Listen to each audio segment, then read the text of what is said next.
అందరికీ నమస్కారం. ఆకాశం టీవీ టాప్ 10 న్యూస్ బులెటిన్ కి స్వాగతం. ముఖ్యాంశాలు. త్వరలోనే బీజేపీలో బీఆర్ఎస్ విలీనం. త్వరలోనే బీజేపీలో బీఆర్ఎస్ పార్టీ విలీనం కాబోతుందని ముఖ్యమంత్రి రేవంత్ రెడ్డి సంచలన వ్యాఖ్యలు చేశారు. విలీనం తర్వాత కేసీఆర్ కు గవర్నర్, కేటీఆర్ కు కేంద్ర మంత్రి, కవితకు బెయిల్ తో పాటు రాజ్యసభ సీటు, హరీష్ రావుకు ప్రతిపక్ష నేత హోదా ఇవ్వడం ఖాయమని ఆయన మీడియా చర్చలో తేల్చి చెప్పారు. హైదరాబాద్ లో భారీ వర్షం.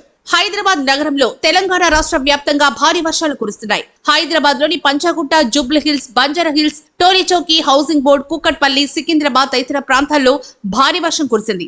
దీంతో రోడ్లన్నీ జలమయమయ్యాయి. ఎమ్మెల్సీలుగా కోదండరాం, అలీఖాన్.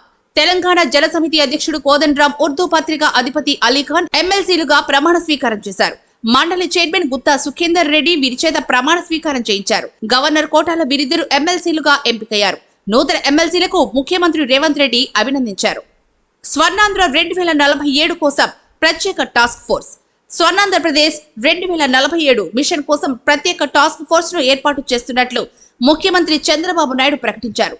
ఈ టాస్క్ ఫోర్స్ కు టాటా గ్రూప్ చైర్మన్ నటరాజన్ చంద్రశేఖరన్ కో చైర్మన్ గా ఉంటారని తెలిపారు. ఈ టాస్క్ ఫోర్స్ లో మేధావులు, పరిశ్రమల ప్రముఖులు ఉంటారు. ఈ మేరకు చంద్రశేఖరన్ తో సీఎం చంద్రబాబు భేటీ అయ్యారు.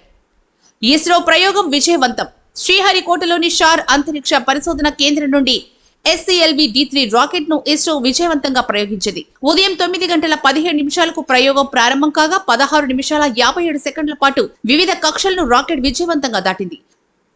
ఒలింపిక్స్ క్రీడాకారులపై ప్రధాని విసుర్లు. ఒలింపిక్స్ లో పాల్గొన్న భారత క్రీడాకారులపై ప్రధాని నరేంద్ర మోడీ కీలక వ్యాఖ్యలు చేశారు. క్రీడాకారులతో ముచ్చటించిన ఆయన రీల్స్ చేస్తూ, మొబైల్ చూస్తూ కాలం గడపడంపై ప్రశ్నలు సంధించారు. భారత క్రీడాకారిణి ప్రియాంక గోస్వామి రీల్ వైరల్ కావడంతో ప్రధాని ప్రశ్నలకు ప్రాధాన్యతను సంతరించుకుంది. 4 రాష్ట్రాల ఎన్నికలకు ఈసీ షెడ్యూల్. జమ్మూ కాశ్మీర్, హర్యానా, మహారాష్ట్ర, జార్ఖండ్ రాష్ట్రాల్లో ఎన్నికల నిర్వహణకు కేంద్ర ఎన్నికల సంఘం షెడ్యూల్ విడుదల చేసింది. జమ్మూ కాశ్మీర్ లో సెప్టెంబర్ 18 నుండి 3 దశల్లో, హర్యానాలో ఒకే దశలో ఎన్నికలు నిర్వహిస్తామని ఈసీ ప్రకటించింది. జాతీయ ఉత్తమ నటుడిగా రిషబ్. కేంద్ర ప్రభుత్వం జాతీయ అవార్డులను ప్రకటించింది. కాంతార చిత్రంలో ఉత్తమ నటన కనబరిచిన రిషబ్ శెట్టి ఉత్తమ నటుడిగా, ఉత్తమ నటిగా నిత్యా మీనన్, మానసి పరేఖ్, ఉత్తమ దర్శకుడిగా సూరజ్, ఉత్తమ తెలుగు చిత్రంగా కార్తికేయ 2 ఎంపికయ్యాయి. కేటీఆర్ కు మహిళా కమిషన్ నోటీసులు. మహిళలపై అనుచిత వ్యాఖ్యలు చేశారని కాంగ్రెస్ ఆరోపిస్తున్న నేపథ్యంలో భారత రాష్ట్ర సమితి వర్కింగ్ ప్రెసిడెంట్ కేటీఆర్ కు తెలంగాణ మహిళా కమిషన్ నోటీసులు జారీ చేసింది.